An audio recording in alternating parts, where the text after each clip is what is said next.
Welcome everyone to the 4th annual Monday Match Analysis Awards. I'm your host, Gill Gross. It is a time to reflect, to pay homage to the things we so enjoyed about the 2022 ATP season, paying tribute to the great players, great shots, great storylines, great matches that we had the privilege of witnessing last year. It is a show about storytelling. It is a very special occasion. It is an occasion so special that I get dressed up for. With that, let us begin our awards, beginning with Best Shot.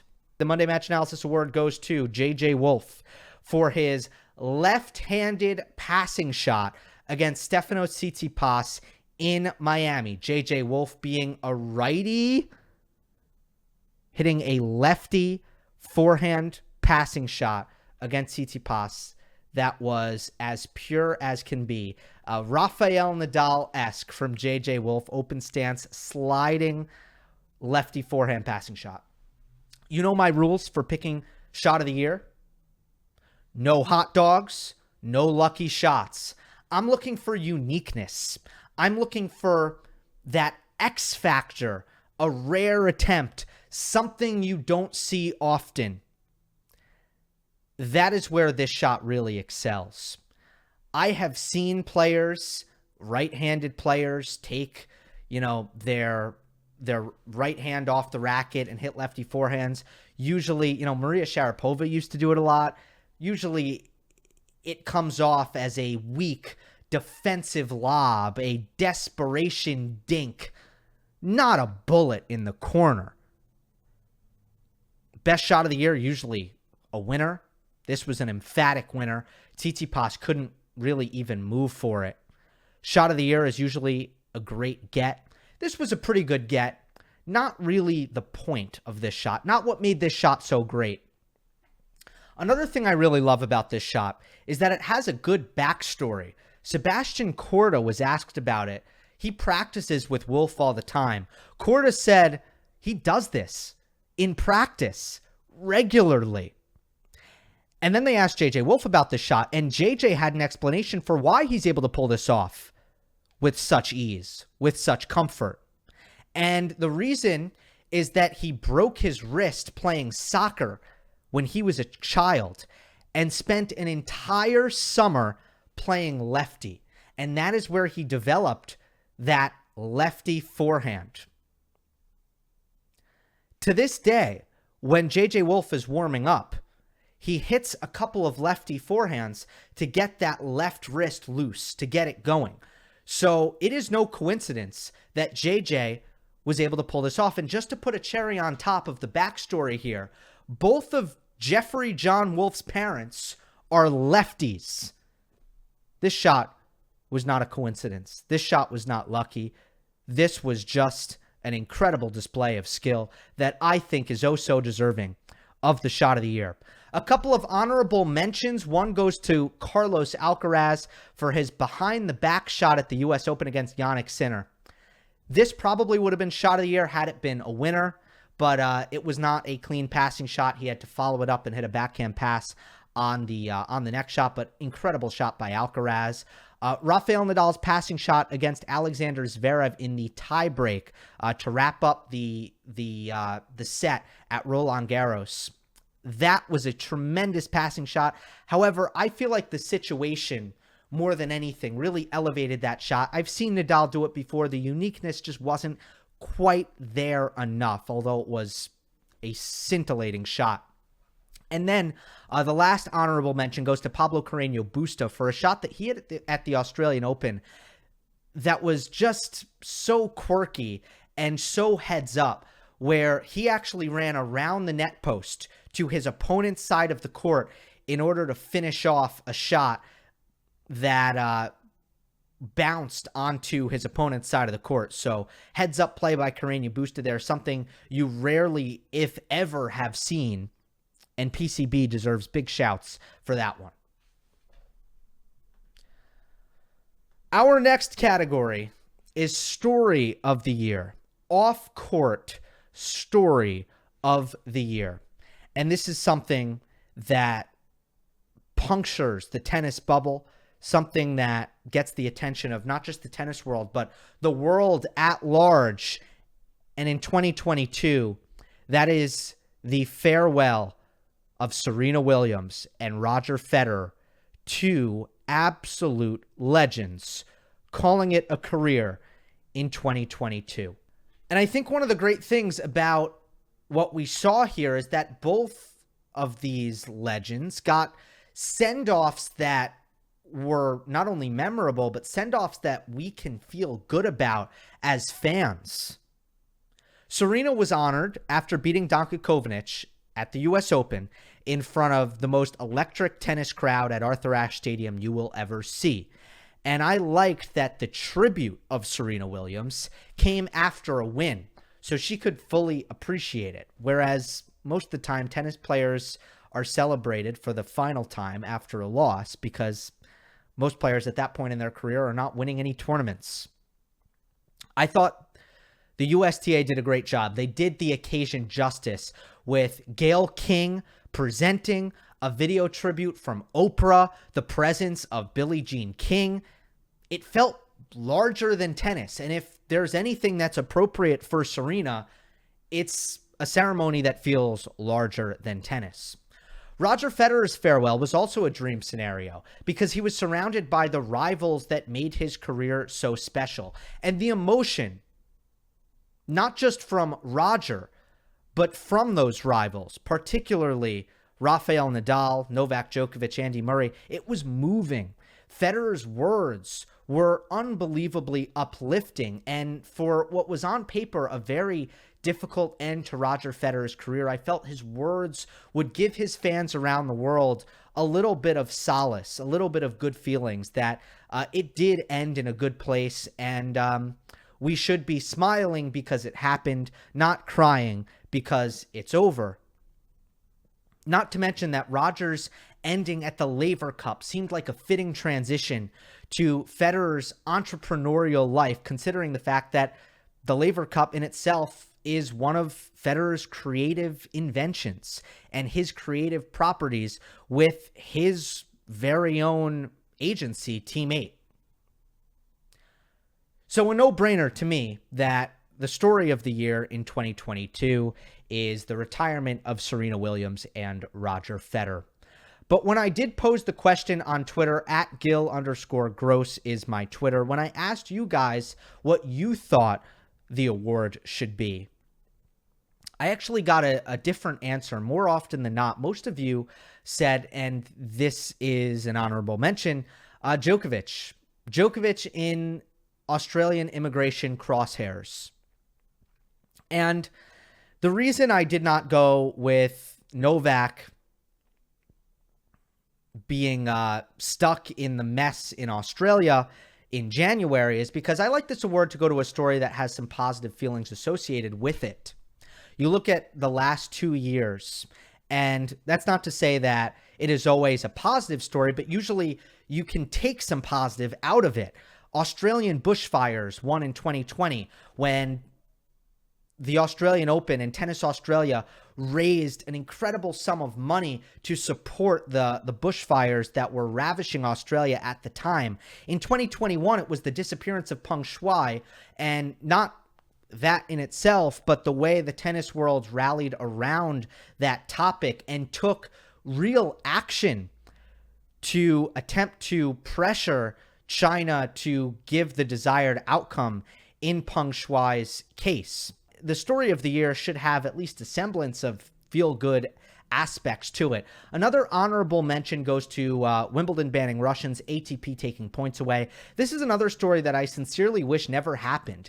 And although it was significant, I just don't feel like it fits the story of the year in terms of what I'm looking for here. The next award is the Comeback Player of the Year. And the award goes to Borna Coric. Here's the story with Borna Coric. He spent a year off tour because of a right shoulder injury. Stopped playing in March of 2021, had the surgery in May, and returned at Indian Wells this year. This was not a comeback story that was successful from the start, that was easy from the start. In fact, it was very hard. There were some results in the beginning that were moral victories. He lost 3 setters to Jannik Sinner and Alexander Zverev in his first couple weeks back, but ultimately, Borna Coric lost 6 of his first 7 matches of the season. His ranking was going the wrong direction, and things were getting rather desperate, as in June, his ranking was down to 255 in the world. And by the time Cincinnati rolled around, Coric was still outside the top 100. And he was on his 9th protected ranking. He wasn't really getting wild cards. And maybe he would have had he run out of protected rankings, but you get 12 of them. And Coric was on his 9th. And he was ranked 152 in the world. Things were starting to look a little bit bleak. Second round, Cincinnati beats Rafael Nadal. Follows it up with 4 additional top 20 wins to capture the title. He launches up the rankings in one fell swoop to number 29 in the world. He's seeded for the US Open. Maiden Masters 1000 title. Biggest triumph of his career. Nothing he did post-Cincinnati was particularly earth-shattering, but with that run alone, he set himself up rankings-wise to play every big event in 2023, recover his ranking, very little points to defend, and technically speaking, there are some positive things to look at. I mean, his serve is even bigger than it was before the injury. So Coric getting back to his career high of number 12, a mark he reached in 2018. It wouldn't be a shock next year. He's really set himself up nicely with a very successful comeback in 2022. There were no real other contenders to win this, to be honest. Easily goes to Coric, but a shout out to Dominic Thiem and Stan Wawrinka. They're nominated this year, but frankly, both of their comebacks are still in progress, much less complete. Neither of them have really reached the heights that I'm sure they desire to reach. They are nowhere near the level that they were at pre-injuries in either of their cases. Wu Yibing would certainly be the challenger level equivalent of comeback player of the year. He did have a big year on the challenger tour coming back from injuries, but didn't do enough at tour level to challenge Borna Coric. So very much deserving, very much running away with the 2022 Monday Match Analysis Award for comeback player of the year, Borna Coric. Best comeback in a single match goes unequivocally to Rafael Nadal in the Australian Open final against Daniil Medvedev. He comes back from down 2-0 to win the Australian Open and win his 21st major. This was one of the most memorable matches of the year, one of the greatest comebacks I have ever seen, and just reliving this is a pleasure in itself. So Medvedev went up 2-0, right? He was neutralizing Nadal's serve with ease. He was going into lockdown mode, embracing the lengthy rallies where he looked physically like the much, much stronger player. Through the first 2 sets in rallies over 9 shots, Nadal made 17 unforced errors. Medvedev made 4. And at this point, there were so many reasons to believe that Nadal had no chance. And for Nadal, there were so many reasons to just lose belief and frankly give up. He was down 2-0. He had lost his last 4 Australian Open finals. He had come into the season a little bit underprepared off of a 6-month injury layoff. He got COVID in the weeks leading up to the event. And Medvedev had shown at the previous major, the US Open, that he would be more than ready to steal victory. At 2-3 in the third set, Nadal faced triple break point, love 40. He saved them all. He held his serve. And from there, the match changed. Medvedev weakened physically. Nadal got stronger. It was a seismic shift. You could see it. You could feel it. It was palpable. Points got shorter as Medvedev tried to fend off cramps. Temperatures dropped. The crowd got fully behind Nadal. The comeback was on. Nadal forced a fifth. And by the time Medvedev raised his level again, it was too late. Rafa's skill set displayed superiority in a brilliant fifth set that he won 7-5. For Rafa, his 21st major may have been his most unexpected. It was a quintessential display of effort, willpower, willingness to suffer, maybe one of the great comebacks of all time.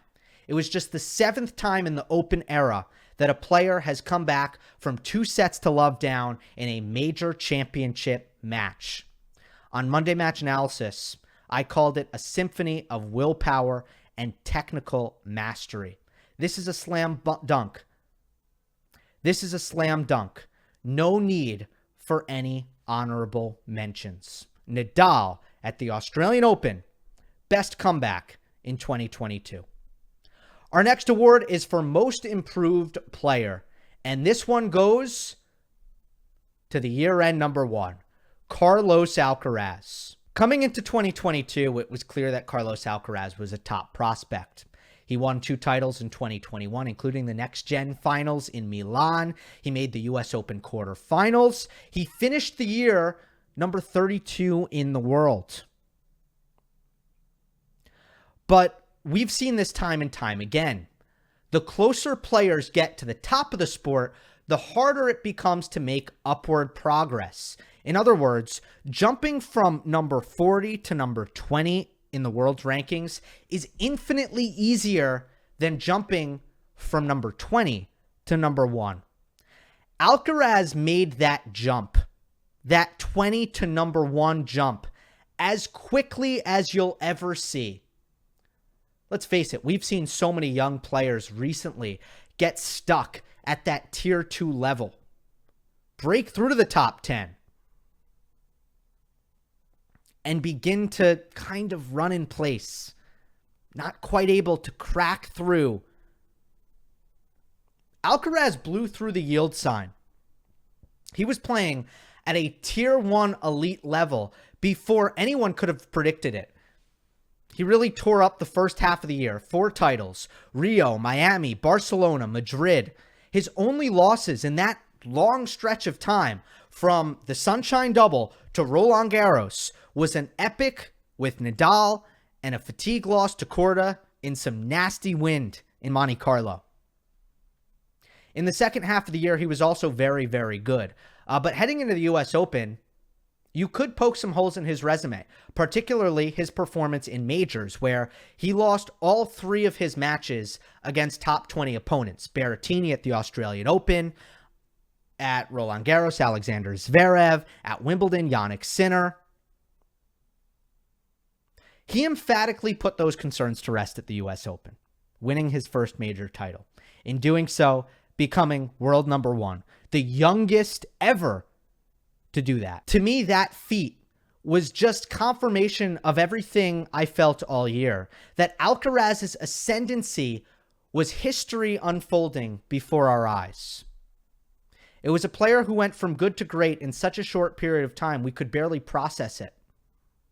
And I still think the coolest thing about Carlos Alcaraz's season was just how much fun so many tennis fans were having watching it happen, particularly in the first half of the season. We had Carlos Alcaraz making a leap that we thought could happen eventually, but none of us could have really predicted how quickly and how violently that rise occurred.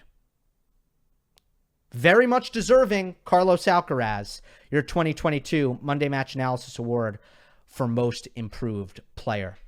Our next award is Newcomer of the Year, and it goes to none other than Holger Rune. Newcomer of the Year to the Danish teenager Holger Rune. In 2021, Rune won 4 titles on the Challenger Tour, but it just wasn't clicking at ATP level. And this was especially frustrating because so many of his ATP main draw disappointments were aided by wildcards. In 2022, he proved every tournament director who gave him a wildcard correct. Every event who cozied up to Rune looks smart now. Especially the powers that be at the Munich 250. They gave Rune a wild card in April. He beat Alexander Zverev in the second round and won the title without dropping a set. He demolished everyone. And that set the stage for his Roland Garros run, where he upset the defending runner-up Stefano Tsitsipas to make the quarterfinals. In the second half of the season, Rune went from deep slump to red hot. In his last 4 tournaments of the year, he made all 4 finals and came away with 2 titles, none bigger than the Paris Masters. A run that was just sensational. He beat 5 top 10 players, Alcaraz in the semis, Djokovic in the final from down a set and a break, and that secured his top 10 debut as a 19-year-old. I want to point out something. If you look at the last 2 winners of this Monday Match Analysis Award for Newcomer of the Year, Carlos Alcaraz last year, Jannik Sinner the year prior. Good company. And Rune is the only guy this year that fits the bill. I'll give one honorable mention. It's Jack Draper, 19-14 record. First kind of half season at tour level. Some impressive wins. Stefano Tsitsipas in Canada. Felix Auger-Aliassime at the US Open. But it pales in comparison to what Holger Rune did. And he is a slam dunk for Newcomer of the Year in 2022. Our next award is for Best Tournament Run. And we have our first repeat winner. Carlos Alcaraz takes it for his run to the title in Madrid. Although the Most Improved award is yearly, it's a yearly award, what Carlos Alcaraz did in Madrid this year is maybe an even better illustration of just how mind-blowing his improvement was. In 2021, he took a wild card into the Mutua Madrid Open. He lost 6-1, 6-2 to Nadal on his 18th birthday. It felt like Carlos's present on this occasion was to share the court with Nadal, not compete with him. And the match felt like a showcase exhibition for a raw yet promising prospect for the future of Spanish tennis.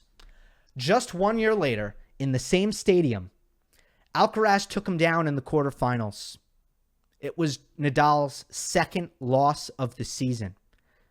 It might be the only match Nadal lost all year, looking 100% healthy until the indoor hardcourt season. The next day, Alcaraz had to play Novak Djokovic, who was finally starting to look like himself. And they played one of the best 3-set matches of the year. 3 hours, 35 minutes. Alcaraz became the first player ever to beat Nadal and Djokovic in the same clay court event. The youngest player ever to hold wins over Nadal and Djokovic. The youngest player to defeat a world number 1, which Novak Djokovic was at the time, in 17 years. That just got him to the final. Who did he have to play in the final? Alexander Zverev, the world number 3. Madrid is his best tournament. He came into that final with a 19-2 Madrid record. He was defending champion. Alcaraz beat the brakes off of him. 6-3, 6-1. The final was partially tainted by tough scheduling for Zverev. He played late last night before the final on the Saturday. But the feeling was that no player in the world was going to beat Carlitos that week. That no player in the world, even Zverev at his best, was going to be able to play with him in that final. This was incredible. Novak and Rafa were still the toughest players to beat on tour this year when they were in form. Djokovic won Rome the very next week. Nadal won Roland Garros, and Zverev very well could have if he kept up his level in that semifinal without that catastrophic injury. Alcaraz beat them all in 3 days. And I'm leaving out Cam Norrie, a top 10 player, who Alcaraz beat in the round prior, because it seems besides the point. This is run of the year. And on Twitter, I was surprised to see a lot of responses going with other options. I always think there's some recency bias to the second half of the year. Always feel that way. But there are some good honorable mentions here. Carlos Alcaraz. At the U.S. Open, he set the record for time on court during that run. And physically, it was probably the most incredible run I've ever seen in my life. So there was a lot of special sauce to that U.S. Open run. There's no doubt about it. That could have won. I still think the Madrid thing was more impressive and more captivating in terms of this award. Holger Rune in Paris, that was a gauntlet. He beat Hubert Hurkacz, Andrei Rublev, Alcaraz, Felix Auger-Aliassime, and Djokovic. Coric in Cincinnati, he beat 5 top 20 players. His run was Nadal, Bautista Agut, FAA, Cam Norrie, and Stefanos Tsitsipas. That was a great run. Those are your honorable mentions. But to me, Madrid, Carlos Alcaraz, that is the 2022 Monday Match Analysis Award for Best Tournament Run. We roll on to Best Upset. Usually this goes to a singular match. Nothing was speaking to me, so I gave it to a run. I gave it to a series of matches. I gave it to the Dutchman. Tim van Rijthoven wins the title in Hertogenbosch. This was unbelievable. This was everything that makes upsets great. This man was 7 years into his professional career, 25 years old, never won an ATP main draw match, ranked 205 in the world. He got a wild card because he was Dutch. Hertogenbosch. That's in Holland. He ended up beating the top 3 seeds in the draw. This was not an example of draw opens up for the lower ranked player who goes on a miracle run. No, he played the top 3 seeds. He beat them all. He beat Taylor Fritz in the second round. He beat FAA in the semis.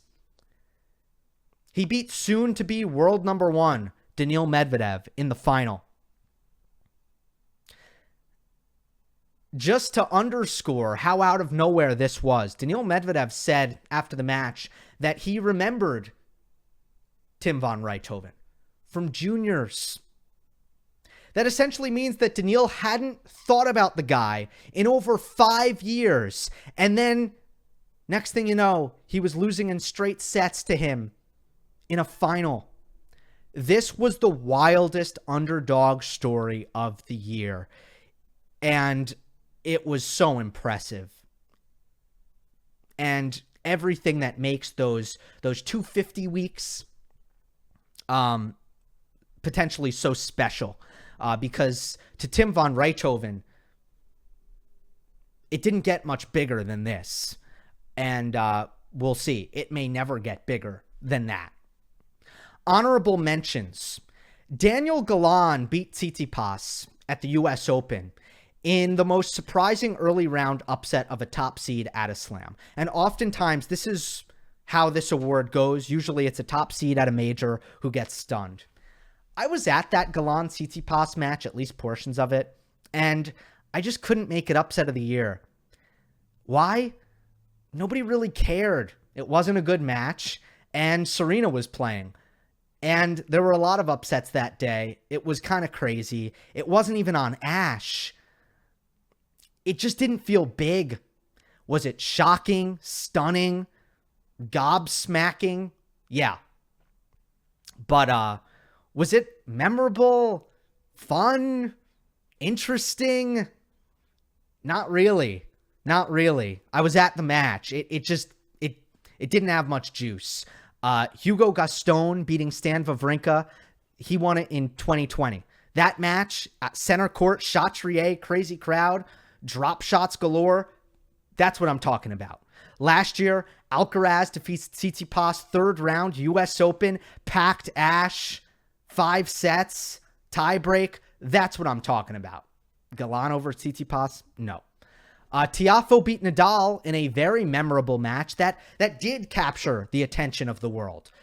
But those who were carefully monitoring both players and their form, they could have seen this one coming. It just wasn't shocking enough to be upset of the year. That's why this goes to von Rijthoven in Hertogenbosch. But a shout out to those other 2 results. Our next award is Best Performance. Best Single Match Performance. And it goes to Novak Djokovic for his takedown of Nick Kyrgios in the Wimbledon final.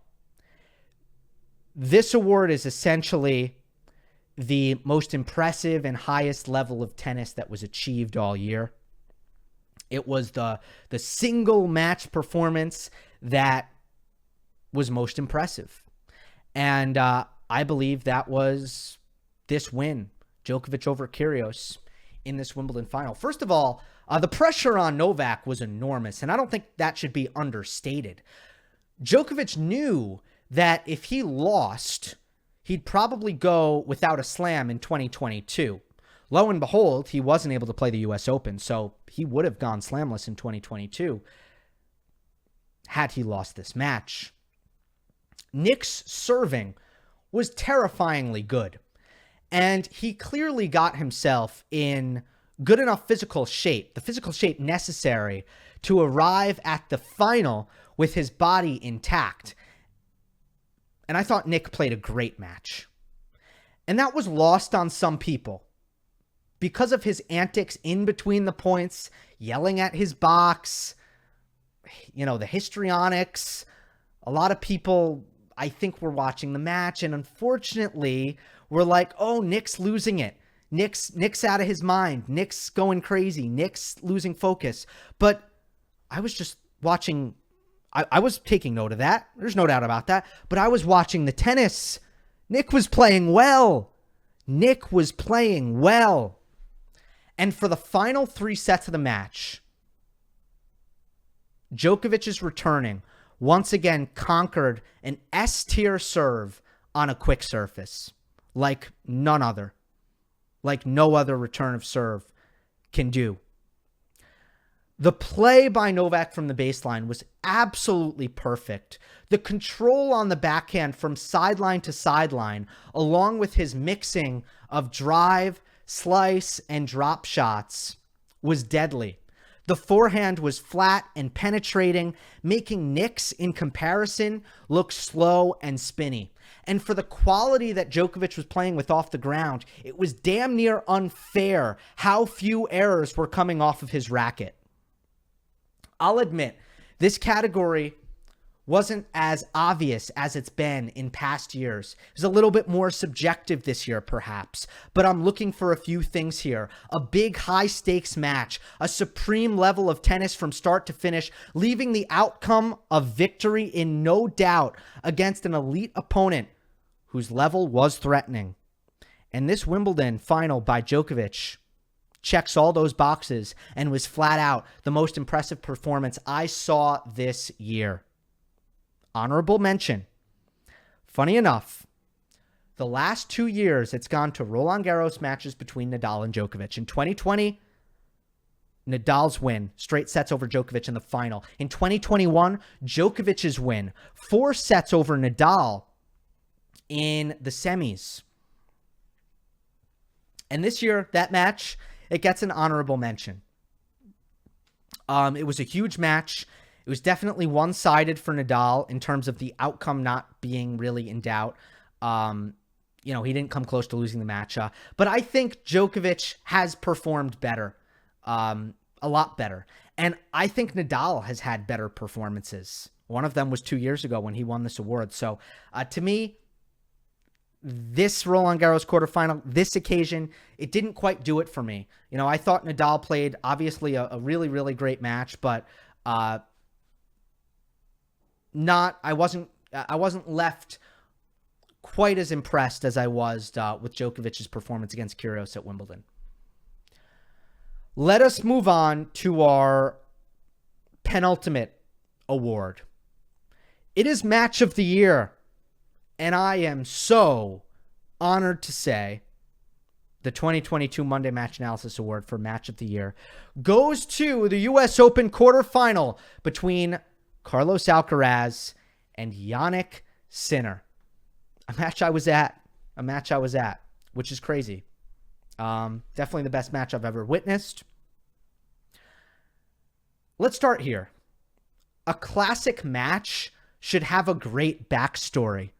This match had that, with Kyrgios losing to Khachanov the night before in the top half, and Nadal losing to Tiafoe on the bottom half of the draw. Alcaraz and Sinner were co-favorites to win this U.S. Open. Engaged fans knew how important this match was. And Sinner, of course, had beaten Alcaraz in 2 straight matches without dropping serve, mind you. First time was at Wimbledon. Second was in the final of Umag. In both matches, Sinner was considerably more clutch than Alcaraz, had a cleaner, simplified approach, advantages in the serve-return dynamic. Would Jannik retain that advantage? Well, both players, here was another storyline, had played 5 setters in the previous round. Alcaraz, late at night, over Cilic on Ash. Sinner, in a dead environment on Armstrong, over Ivashka. He was very upset with his performance. He felt that he should have been off the court far more quickly than he was, but he had to go 5 sets against Ivashka. And that set up this meeting. The points in the first set were scintillating. It was clear that this had a lot of potential to be a classic, but without tons of drama, Alcaraz took the opening frame. In the second set, Carlitos looked poised to go up 2 sets to love. He had triple set point at 5-6 love 40 in the second set. And this 5-6 game would turn into one of the most memorable games of the season. Sinner hit 3 unreturnable serves to get the game to deuce.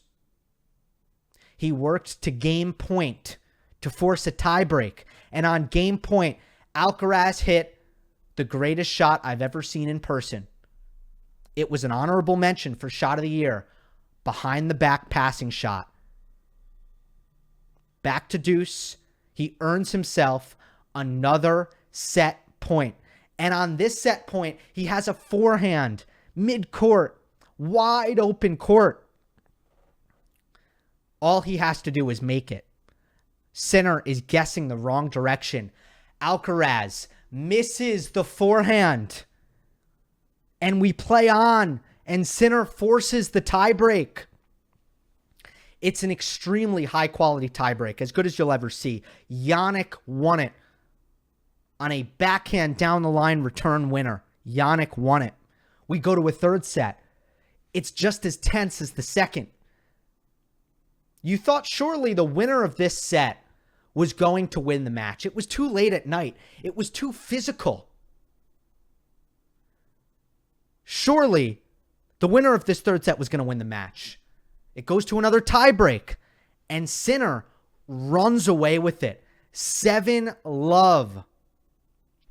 The fourth set. The energy was decidedly in Sinner's camp. There was a gloomy feeling for Alcaraz, but he stayed in it. He kept fighting. Sinner was clearly making his push to wrap it up. And he earned a break of serve to serve for the match.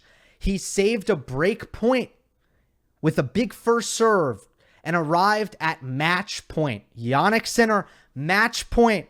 This time, though, he missed his first serve, and defending behind his second serve, he missed a backhand cross-court wide. Then at deuce, he double faulted, and then he missed a forehand drive volley. He blinked. He had a chance to close it. He couldn't get it done. Alcaraz rode that wave of energy and won the fourth set 7-5. In the fifth set, Sinner regrouped. He went up a break 3-2. He had 40-15 to consolidate, to go up 4-2. But Alcaraz came back, broke serve to level the match at 3 games all. In Sinner's next service game, he had multiple game points. Once again, he squandered them. Alcaraz broke again.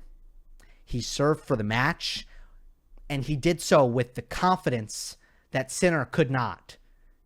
On match point, he served a body serve ace. Absolutely epic. This was a rare thing. You had 2 elite players playing their best at the same time for hours and hours on end. And you could never quite tell who had the upper hand. You could show someone highlights of this match and black out the score so they couldn't see the score, and they would tell you, wow, that was a great match, wasn't it? You could show someone the live scoring, not let them see any of the tennis itself, and they could tell you, wow, that was a great match, wasn't it? It had everything. It had drama. It had quality. And to me, it was match of the year. Honorable mention goes to a match we've already honored. Nadal defeating Medvedev in the Australian Open final. Look, this match was dramatic. It was fascinating. But not until the fifth set were both players really performing at the highest level they're capable of at the same time. Finally, we arrive at Player of the Year. I am pleased to announce that the 2022 Monday Match Analysis Award for Player of the Year goes to one Rafael Nadal. For this award, I'm going to approach it a little bit differently because there were 2 great contenders for Player of the Year, and I want to go through them before I get to Rafa. An honorable mention goes first to Novak Djokovic. He was the most consistent winner on tour. He won 5 titles in 11 events played, and that was after a very slow start due to rust and lack of fitness. He won 4 of his last 5 events, and the one event he didn't win, he made the final, Paris Masters. His win percentage for the year was the best on tour, 87%, about 4.5 points higher than Nadal, who came in second place. And it really felt like the biggest drawback for Novak was that he was nearly a non-factor in the first half of the season because of vaccination requirements. Other than that, Djokovic, for the most part, looked like the best player in the world for large periods of time, especially in the second half and when he was able to play. The winning clip, the rate at which he won was the best on tour. You can't take that away from him. Honorable mention goes to Carlos Alcaraz. He finished world number 1. He finished with the most total prize money. He was the guy who had the most complete season. Djokovic didn't. We went over that. Nadal didn't. We'll talk about that in a moment. Alcaraz, except for missing the ATP finals with the abdominal injury, he had a pretty complete season. So at least he had that. But also, if every match were equal, he actually had the best season.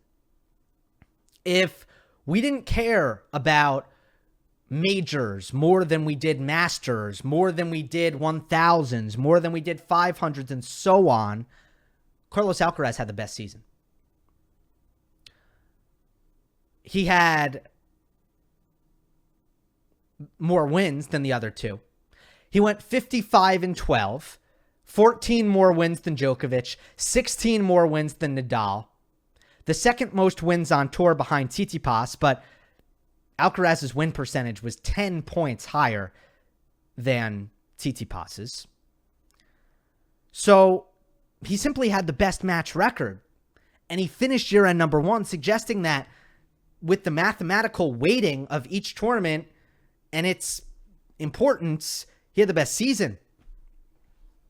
You could also make an argument for storyline. 2022 could very well be remembered historically as the rise of Alcaraz.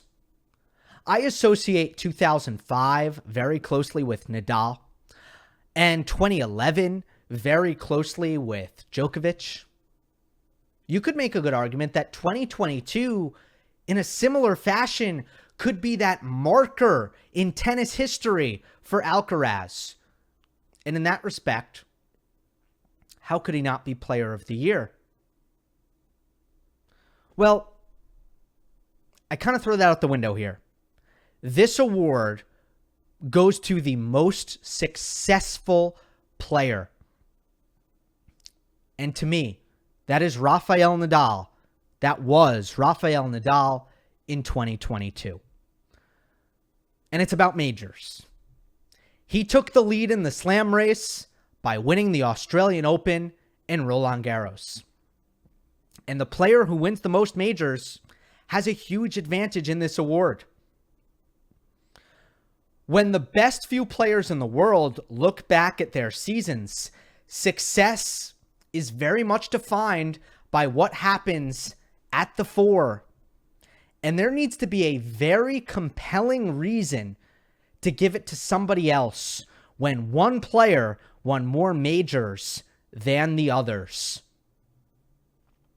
Big titles, 2 for Nadal, 3 for Djokovic, 3 for Alcaraz. Total titles, 4 for Nadal, 5 for Djokovic, 5 for Alcaraz. So, did Djokovic and Alcaraz have marginally better seasons outside the majors? Yes, they did. They have to have way better seasons outside the majors in order to make a compelling case that the man who won the most majors is not Player of the Year. If you ask me, would Djokovic take Nadal's season? Would he switch places with Nadal? I think yes. I think yes. Novak would rather have those 2 majors, plain and simple. You look at the history of this Monday Match Analysis Award. Last year, Djokovic won it running away with the 3 majors. No questions asked. In 2020, there was a 3-way tie for Slams won because Wimbledon was off the calendar. That was interesting. Djokovic won it in 2020 because he did best, all things considered. But this is another situation where the player who won the most majors was the Player of the Year. Now, much like Djokovic was a non-factor in the first half, Nadal was a non-factor in the second half of the year. But because Nadal's domination of the first half included those 2 majors, his first 6 months was simply more significant than Djokovic's last 6 months. And looking back on it, there was a head-to-head that the result of this award probably hinged on. And that's that Roland Garros quarterfinal where Novak couldn't do what he did last season where he beat Rafa. In 2022, it was Rafa getting the better of Novak and doing so pretty convincingly. And that likely swung this award in 2022. And man, did Nadal give the tennis world so much narrative oxygen. What a run it was. So many brilliant matches. So many times it looked like Rafa was out. Like Rafa wasn't going to win. So many epic efforts from Nadal in this first half. And it was a thrill ride for Nadal and his fans. And there were challenges this year with the injuries, but I believe that Nadal will look back on this 2022 as far as this unexpected milestone year, much like a Federer will look back on a 2017 where there was some unexpected success there, and the surprise of it all made it that much sweeter. Your 2022 Monday Match Analysis Award for Player of the Year, Rafael Nadal. And with that, it's a close of this award show. I hope you enjoyed. Don't forget to subscribe, and I will see you next time.